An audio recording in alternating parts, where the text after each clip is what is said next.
Karl's company was about to move to new heights, and this only reinforced his growing arrogance. However, after mistreating an air hostess on his flight to a life-changing meeting, Karl is finally humbled.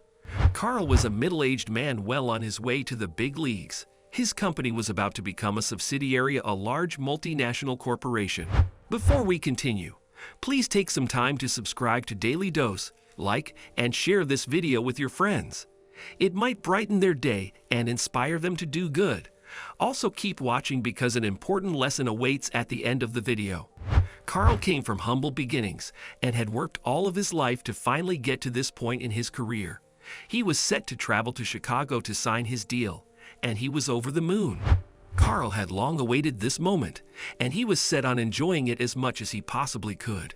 He got himself a business class ticket to celebrate his new venture. His newfound success was beginning to go to his head, and Karl became a little reckless with his behavior and how he treated people.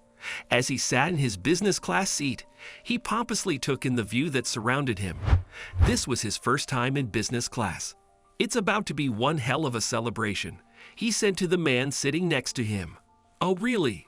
What are we celebrating?" the man asked. "I'm on my way to Chicago to sign the contract of a lifetime. This is definitely a champagne moment," a cheerful Karl explains. "Oh wow, that's great. I'm happy for you," the man said.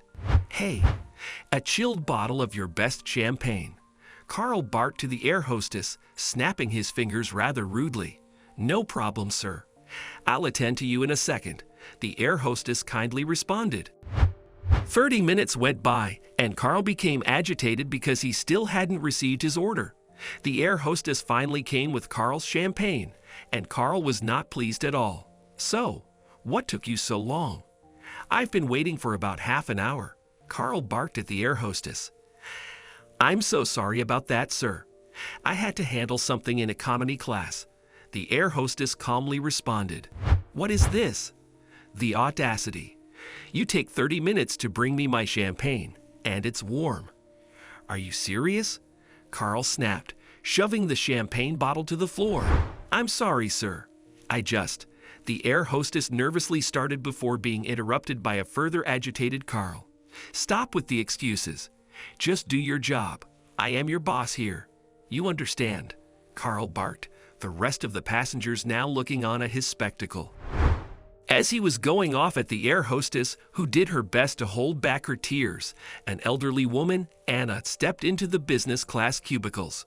Karl was astonished to see the chief executive officer for the very company he was about to sign to. Anna went straight to the air hostess and greeted her warmly. "Thank you for what you did for me," Anna said. "It's no problem." "It was my pleasure," the air hostess said, feigning a smile as she wiped her tears. "Why are you crying?" Anna asked, concerned. Karl uncomfortably shifted to the side as the air hostess turned to look at him, with Anna following. I just had a little disagreement with this gentleman here. That's all," the air hostess said, trying her best to conceal her hurt and frustration. "Karl, what are the chances of us being on the same flight?"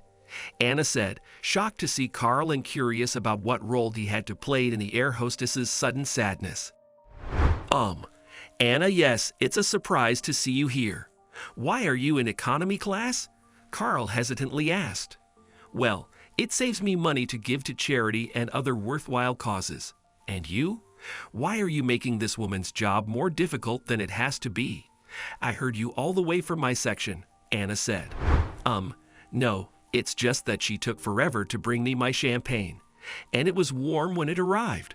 "Poor service delivery," Karl said, sticking to his arrogance. "Well, I think you should apologize to this young lady. While you were waiting on your champagne, I had an asthma attack, and she was kind enough to drop everything and attend to me. She saved my life," Anna explained to Karl rather firmly and with conviction. "Saved you?" a confused Karl asked. "Yes, that's what held up your champagne." "I'm sorry about that, but don't be so rash as to call up people on doing their job when you don't understand the full scope of things." "Take this as advice from someone who would have been your boss," Anna said. Would have, ma'am?"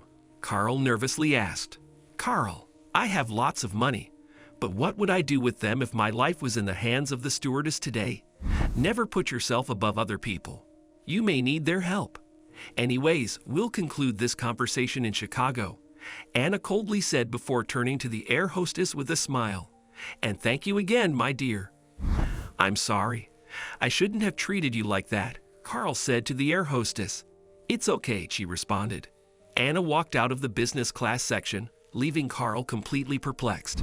Karl became nervous about his contract when their flight finally landed in Chicago.